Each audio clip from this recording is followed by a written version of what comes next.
ایک کہنا چاہیے ہمارے تصورات سے ماورا ہے، اور پاکستان کا رد عمل بالکل فطری ہے اور بجا طور پر درست ہے۔ پاکستان نے سفارتی محاذ پر اور عسکری محاذ پر اس کا بھرپور جواب دیا ہے، جی، اور پاکستان کی یہ جو موجودہ دفاعی قیادت ہے، general Asim Munir army chief جو پاکستان کے ہیں، انہوں نے یقیناً جو بھی اس وقت ذمہ داران ہیں جن کے پاس عنان حاکمیت ہے، اقتدار ہے، جن کے پاس اختیار ہے، ان کے ساتھ مشاورت سے اور بڑا بروقت اور بڑا بھرپور جواب دیا ہے۔ اور میں سمجھتا ہوں اس کے بعد چونکہ یہ جو مذموم حرکت ہے وہ ایران کی طرف سے کی گئی ہے، اور پاکستان کا یہ ری ایکشن پاکستان پر قرض بھی تھا اور پاکستان کا فرض بھی تھا۔ جی، اب اس کے بعد میں سمجھتا ہوں ایران کے اندر اگر ذرا بھی، ایران کی قیادت کے اندر ذرا بھی میچورٹی ہے، ذرا بھی ان کے اندر اگر دانائی ہے، تو وہ اس معاملے کو یہیں روک کر مزید جاریت کا ارتکاب نہ کریں اور پاکستان کے ساتھ جو بھی معاملات ہیں وہ بات چیت سے حل کریں۔ اور جنگ ظاہر ہے ہم ہمسائے ہیں، اور یہ ایسا نہیں ہے کہ آپ اپنے ہمسائے تبدیل کر لیں، یہ کوئی محلے والا ہمسایہ نہیں ہے کہ آپ ایک گھر خالی کر دیں، گھر بیچ دیں۔ ساتھ ساتھ ہی ہے، یہ جو ریاستیں ہوتی ہیں ایز اے اپنا ہمسایہ، ریاستوں کو ایک دوسرے کو برداشت کرنا چاہیے اور ایک دوسرے کے جو مسائل ہیں بات چیت سے حل کرنے چاہیے۔ یہی پاکستان نے ہمیشہ موقف رکھا ہے بھارت کے ساتھ،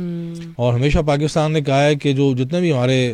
تنازعات ہیں ان پر ہم بات چیت کے ذریعے، مکالمے کے ذریعے، ڈائلاگ کے ذریعے ان کا حل، پائیدار حل چاہتے ہیں۔ لیکن بھارت نے ہمیشہ اپنی ہٹ دھرمی کا مظاہرہ کیا ہے۔ اب ایران کی قیادت جو ہے اس کو چاہیے کہ وہ اس تناؤ کو اور اس تصادم کے ماحول کو نیچے لے کے آئے، اس گراف کو، اس جو ایک ماحول پیدا ہوا ہے جی آپس میں دو ملکوں کے درمیان تناؤ کا، تو چونکہ پہل اس طرف سے ہوئی تھی اور انہیں چاہیے کہ بے شک براہ راست یا کسی سازش کے ذریعے اب پاکستان کے ساتھ بات چیت کے ذریعے اپنے جو معاملات ہیں اس کو حل کریں، درست کیا جائے۔ اور پاکستان کی جو مسلح افواج ہیں، آج ہی جو عالمی رینکنگ میں پاکستان کی پاک فوج کا جو نمبر ہے وہ 9ویں نمبر پہ ہے، یعنی جو دنیا کی ٹاپ 10 افواج ہیں ان میں پاکستان کا جو نمبر ہے وہ 9ویں نمبر پہ ہے۔ اور پاکستان کی مسلح افواج ہر اعتبار سے پروفیشنل ہیں اور کسی بھی دشمن کو وہ دندان شکن جواب دینے کی بھرپور صلاحیت رکھتی ہیں۔ بہتر ہے کہ ایران اس معاملے کو سفارتکاری کے ذریعے حل کرے۔ بالکل ٹھیک بات کی سر، آپ نے بالکل ٹھیک بات کی۔ امید ہے ہمیں کہ یہ جو معاملات درست ہوں اور ایک امن کی صورت ہر جگہ پھیلے، کیونکہ ہمسائے ملک ہیں، ہم موویبل تو ہیں نہیں کنٹریز، جب تک بھی ہیں تب تک تو ساتھ ساتھ ہی چلنا ہے۔ تو میرے خیال سے ایک دوسرے کو برداشت کر کے مسئلوں کو حل کیا جائے تو ہی بہتری ہے دونوں ملکوں کے لیے۔ جب ہم آگے بات کرتے ہیں بلاول بھٹو کی، تو انہوں نے سندھ میں جلسوں سے خطاب کرتے ہوئے کہا، کچھ دعوے کیے انہوں نے، آپ بتائیں اس کے بارے میں آپ کیا بات کرتے ہیں، کیا کہتے ہیں؟ ویسے دیکھا جائے تو جو ایک انتخابی ماحول کا جو گہما گہمی اور گرم جوشی جی اور ایک مخصوص ماحول ہوتا ہے نا، وہ اگر کہیں نظر آ رہا ہے تو وہ پیپلز پارٹی کے کیمپ میں نظر آ رہا ہے۔ باقی تو آلموسٹ ابھی نواز شریف خود میدان میں نہیں آئے، آج شاید ان کا کوئی جلسہ ہوا ہے اور متضاد اطلاعات ہیں، کوئی دعویٰ کر رہا ہے کہ بہت کامیاب ہے، اور سوشل میڈیا پہ جو فوٹیج وائرل ہو رہی ہے اس میں تو بہت ساری سیٹیں خالی ہیں۔ مرکف پی ایم ایل این میدان میں موجود ہے پوری طرح، مریم نواز نے بھی جلسہ کیے ہیں، اور ایک جو فریق ہے وہ ظاہر ہے زندان میں ہے۔ تو بلاول جو عوام کی جو نبض ہے، میں سمجھتا ہوں جو بھی بلاول کے استاد ہیں وہ ان کو صحیح گائیڈ کر رہے ہیں، لے کے جا رہے ہیں یا گائیڈ کر رہے ہیں، چونکہ عوام کے اندر یہ جو جس بات کی دعویٰ کر رہے ہیں کہ نفرت کی سیاست ہم نہیں چاہتے، لیکن ان کی جو ان کے الزامات کہہ لیں، ان کے جو لہجے میں ترشی ہے، تلخی ہے، یہ خاص جماعت کو جو ٹارگٹ کر رہے ہیں، تو یہ نفرت کی سیاست بدقسمتی سے ہم نے پہلے بھی بات کی پروگرام میں کہ ہم پاکستان کی جب سیاست کو دیکھتے ہیں جی تو ہمارے سیاستدان ایک دوسرے کو لتاڑتے ہیں، ایک دوسرے کو ایکسپوز کرتے ہیں، بلیک میل کرتے ہیں اور ایک دوسرے پر ذاتی حملے کرتے ہیں، جبکہ بھارت کے اندر جو اسلام اور پاکستان کے خلاف ایک جو نفرت کا کارڈ ہے وہ کیش کیا جاتا ہے۔ تو اب جو بلاول ہیں یہ نو ڈاؤٹ کہ روٹی کپڑا مکان کا نعرہ بھی پیپلز پارٹی کا ہے، بھٹو مرحوم نے یہ نعرہ دیا تھا، اور سب سے زیادہ جو پاکستان کے اندر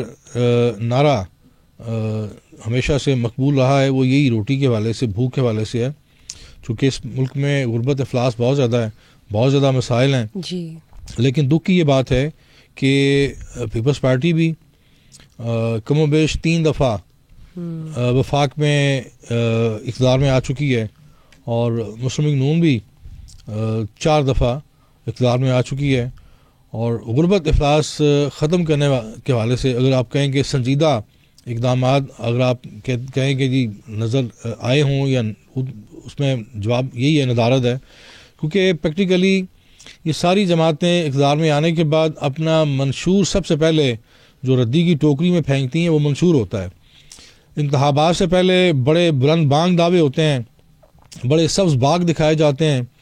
اور ایسے ایسے دعوے کیے جاتے ہیں کہ جیسے لگتا ہے کہ پاکستان تو الیکشن کے بعد ایک جنت نظیر ملک بن کر سامنے آئے گا، اور بڑے بڑے عوام کے لیے پرکشش پیکج اور پرکشش نعرے سلوگن دیے جاتے ہیں، جس سے یقیناً ہمارے سادہ لو عوام کسی حد تک ان نعروں سے مروب ہو کے، متاثر ہو کے ووٹ کاسٹ بھی کرتے ہیں۔ لیکن چونکہ اب سوشل میڈیا کا دور ہے، اب میں دیکھ رہا ہوں کہ لوگ سوال کرتے ہیں، یہ الیکشن بڑا مختلف ہوگا، اور میں اللہ نہ کرے میرے منہ میں خاک، میں اس الیکشن کو ماضی کی نسبت بڑا مختلف، بڑا جارحانہ، بڑا انتہا پسندانہ اور بڑا خونی الیکشن دیکھ رہا ہوں، اور ہماری جو سیکیورٹی فورسز ہیں اور الیکشن کمیشن کو اس حوالے سے خاص اقدامات اٹھانا ہوں گے کہ اس الیکشن میں جو کشت و خون ہے وہ نہ ہو، اور کوئی تصادم نہ ہو، اور میں سمجھتا ہوں ایک ضابطہ اخلاق بنانا چاہیے الیکشن کمیشن کو، اور تمام جو سیاسی جماعتیں ہیں، سیاسی اسٹیک ہولڈرز ہیں، ان سے اس ضابطہ اخلاق کی پابندی کیا اوتھ لیا جائے، حلف لیا جائے، اور ان کو اس پہ ایک سگنیٹری بنایا جائے۔ دوسری بات میں آپ سے کروں گا کہ ہم منشور تو دیکھتے ہیں تمام جماعتوں کا آلموسٹ ملتا جلتا ہے، اور دوسری طرف وزرائے اعظم کے جو امیدوار ہیں، پیپلز پارٹی کا بھی چہرہ آپ کے سامنے آ گیا، بلاول بھٹو، اور پی ایم ایل این کا ایک چہرہ جو 4تھی دفعہ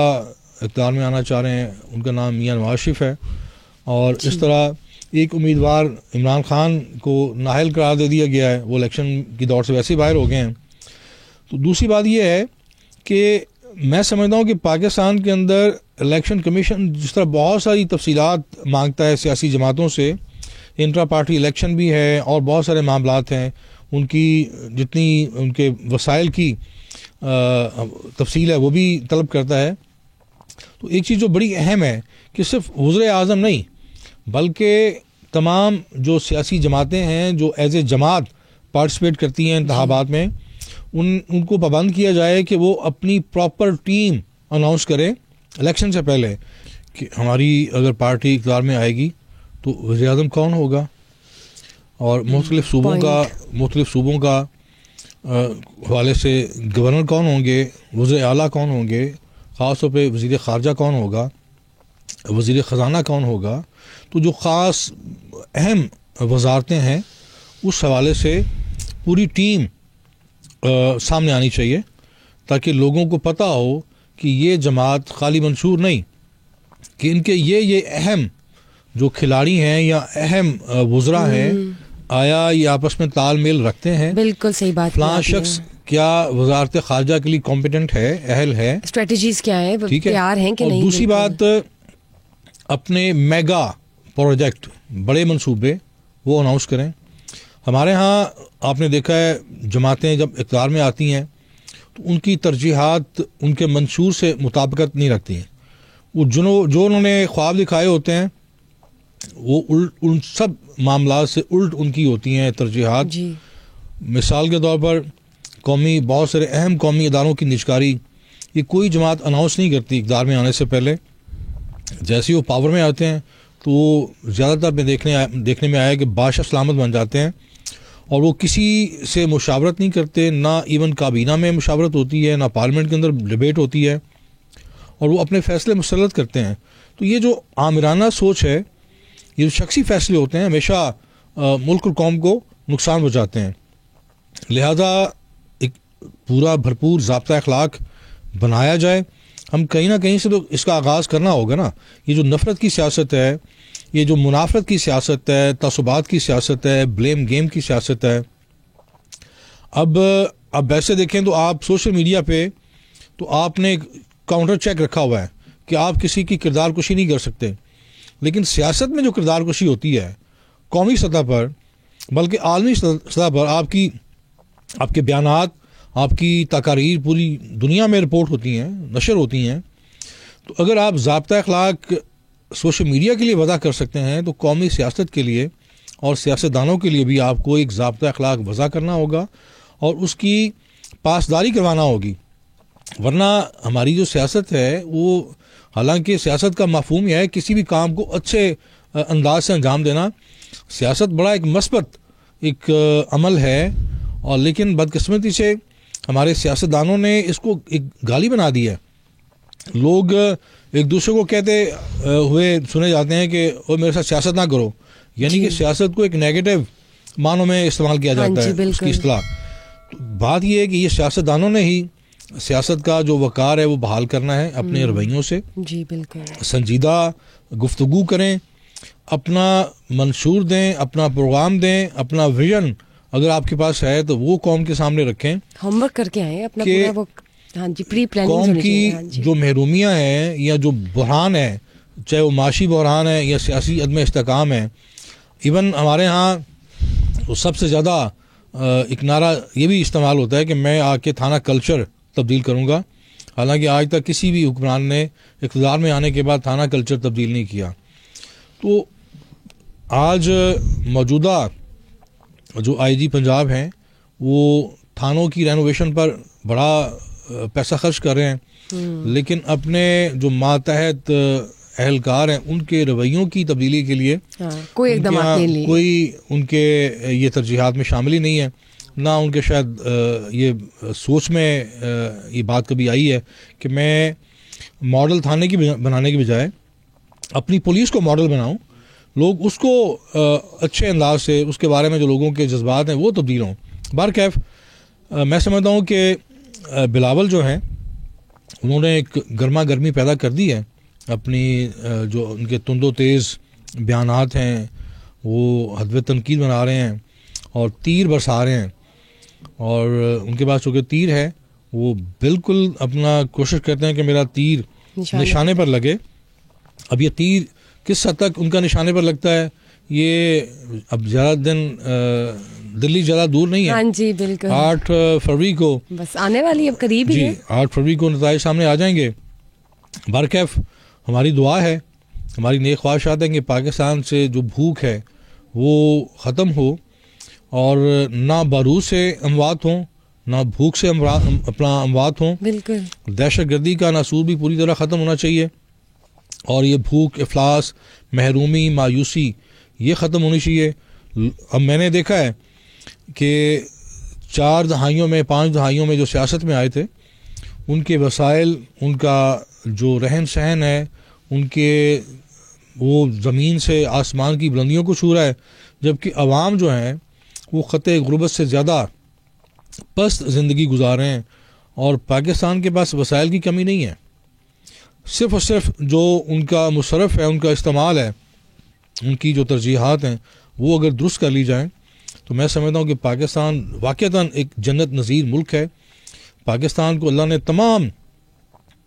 جو نعمتیں ہیں, تمام بہترین موسم اور بہترین سونا اگنے والی زمین دی ہے, لیکن آج تک بدقسمتی سے ہم نے اپنے قومی وسائل کو صحیح معنوں میں ان کو ہم استعمال میں نہیں لا سکے. ہماری آج بھی بہت ساری جو زمین ہے بیش قیمت زمین وہ بنجر پڑی ہوئی ہے, ویران پڑی ہوئی ہے, قابل استعمال ہی نہیں ہے, اس پہ کاشت نہیں ہوتی. اور میں یہاں بہرحال یہ بات ضرور کروں گا کہ اب آ کے افواج پاکستان نے اس کو انیشیٹو لیا ہے اور بہت ساری جو بغیر کاشت کے ہماری اراضی تھی ملک پاکستان کی. میں کل پرسوں بہاولپور گیا ہوا تھا تو میں نے واپسی پر دیکھا کہ ریل کی پٹی کے ساتھ ساتھ جو اپنا ریلوے کی زمین ہے, ریلوے کی اراضی ہے جو سالہ سال سے ایسے ہی غیر آباد تھی, اس پر میں نے فصلیں لہلہاتی ہوئی دیکھی ہیں. تو یہ بہت خوش آئند بات ہے کیونکہ ہزاروں لاکھوں ایکڑ جو زمین ہے اس طرح پاکستان ریلوے کی وہ ایسے ہی بیکار پڑی ہوئی تھی. تو اب ویسے بھی دیکھنے میں جب آپ ہریالی کو دیکھتے ہیں تو آپ کو ایک اچھا احساس ہوتا ہے. تو یہ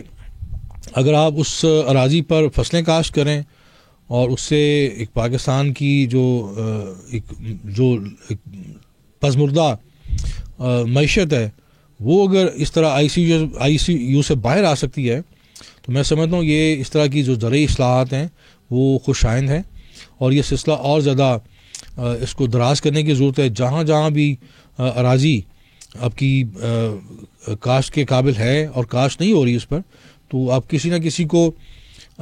یہ تقسیم کر دیں, کسی کو بانٹ دیں, کسی کو مالکانہ حقوق دے دیں, ٹھیکے پر دے دیں, لیکن ایٹ لیسٹ آپ اپنی جتنی بھی پاکستان کے پاس زمین ہے اس کو قابل کاشت بنایا جائے. اور میں چونکہ قلم کار ہوں, کالم میں لکھتا رہتا ہوں, میں نے کئی دفعہ لکھا ہے کہ ہمارے یہاں ہر سال ہم شجر کاری کرتے ہیں, بہت اچھی بات ہے, لیکن شجر کاری زیادہ مفید ہے اس صورت میں کہ آپ تمام جو درخت ہیں وہ پھلدار لگائیں, وہ پھل آپ کے پرندے بھی کھائیں گے. اور یہ جو شجر ہیں اگر اس سے ہمارے بشر مستفید ہوتے ہیں تو اس میں کیا مذاق ہے کہ آپ کے یہاں اپنے ملک میں پھل اتنے مہنگے ہیں, اگر آپ وہی پھلدار درخت لگائیں گے شجر کاری کی صورت میں تو آپ کے یہاں پھل بھی وافر ہوں گے اور ان کی قیمتیں بھی کم ہوں گی. تو یہ میں سمجھتا ہوں کہ ریاست پاکستان کو اور خاص طور پہ افواج پاکستان کو اگر انہوں نے اس چیز کو اس کا بیڑا اٹھایا ہے تو یہ بھی کریں کہ جہاں جہاں موٹر ویز ہیں یا جو بھی اور جی ٹی روڈز ہیں, جتنی بھی شاہراہیں ہیں, ایون کسانوں کو اس بات پر آمادہ کیے جائے کہ وہ پھلدار درخت لگائیں, اپنے نوجوانوں کو, یوتھ کو, طلباء کو, کہ ہر سال شجر کاری کی پوری بھرپور مہم چلائی جائے اور جو یہ پھلدار درخت ہیں ان کو پروموٹ کیا جائے. بالکل ٹھیک بات کی سر آپ نے. آئی ہوپ ہمارا یہ جو میسیج اور آپ کا جو میسیج ہے وہ پہنچے, کنسرن اتھارٹیز کو پہنچے اور کوئی تبدیلی آئے. اور اب باقی there is a need to have some change with in our systems. Sir مجھے یہ بتائیں کہ عدالت نے کچھ امیدواروں کو الیکشن لڑنے کی اجازت دی ہے, کیا آپ مجھے بتائیں گے وہ کون کون سے امیدوار ہیں جو قابل ذکر ہیں جن کو لڑنے کی اجازت دی؟ وہ تو اس میں بڑا نام ایک شیخ رشید کا ہے, اور بھی لوگ ہیں, لیکن شیخ رشید بھی اب سرکاری مہمان ہیں, زندان میں بیٹھے ہوئے ہیں, اور انہوں نے کہا کہ میں یہاں سے الیکشن لڑوں گا. ماضی میں بھی بہت سارے سیاستدان جیلوں میں تھے جب انہوں نے الیکشن میں کامیابی حاصل کی. اس میں جوید ہاشمی کا نام بھی ہے, احد ملک لاہور سے جیل میں تھے جب وہ کامیاب ہوئے. دوسری طرف عمران خان ہیں, شاہ محمود قریشی ہیں, اور چودھری پرویز الہی ہیں, اور فواد چودھری ہیں, اور ایک صنم جاوید ہیں جن کو نااہل قرار دے دیا گیا. جو ان کی ایک اپیل تھی وہ بھی عدالت سے مسترد ہو گئی ہے. تو یہ سارے جو پی ٹی آئی کے بڑے کھلاڑی تھے وہ میدان سے باہر ہو گئے ہیں. اور شیخ رشید کو چونکہ پی ٹی آئی نے کہنا چاہیے تھوڑی سی ان کے ساتھ بے وفائی بھی کی ہے, اور وہاں پہ انہوں نے اپنے جو امیدوار ہیں وہ کھڑے کیے ہیں شیخ رشید کے مقابلے میں. تو شیخ رشید بھی چلے گئے ہیں قید میں, لیکن چونکہ ان کو الیکشن لڑنے کی اجازت باضابطہ طور پہ مل گئی ہے, اب فردر تو ظاہر ہے وہ چیلنج نہیں ہو سکتے. تو یقیناً وہ ایک زیرک سیاستدان ہیں اور عوام کی نفس پر ہاتھ رکھتے ہیں, اور انہیں انتخابات میں ایز اے امیدوار بہت ساری جو کامیابی ہیں ان کا ایک طویل ریکارڈ ہے. تو اب دیکھتے ہیں اس دفعہ, چونکہ پہلے جیلوں میں تو پہلے بھی جاتے رہے, لیکن انتخابات کے دنوں میں جیل میں ہونا اور جیل میں بیٹھ کر انتخابی مہم چلانا یہ دونوں مختلف چیزیں ہیں. چونکہ اس سے پہلے جتنے بھی الیکشن انہوں نے ایز اے امیدوار وہ آئے ہیں میدان میں, وہ کبھی جیل میں نہیں تھے. تو اب دیکھتے ہیں 8 فروری کو جو پنڈی کے فرزند اپنے آپ کو کہتے ہیں فرزند پنڈی جی اور لال حویلی کے یہ جو سرخیل ہیں, جی عوام ان کو ان کی قسمت کا, سیاسی قسمت کا اور سیاسی مستقبل کا کیا فیصلہ کرتے ہیں, یہ 8 فروری کو پتہ چلے گا. بالکل ٹھیک بات ہے آپ نے. دیکھتے ہیں, الیکشنز تو لڑنے کے لیے سب تیار تھے اور تیار ہیں, اور اب تو میدان سج گیا ہے. ہر سیاسی جماعت جو ہے وہ اپنے طریقے سے بھرپور تیاریاں کر رہی ہے. الیکشنز بھی کوئی زیادہ دور نہیں ہے. I think we are hardly just 2 weeks away. Let's just hope for the best and thank you sir for being here and discussing things with us, جو کہ آج کل پولیٹیکل حالات ہیں پاکستان کے. Thank you guys for watching اس Samaa podcast today and just stay tuned for more political updates. Thank you. Bye bye.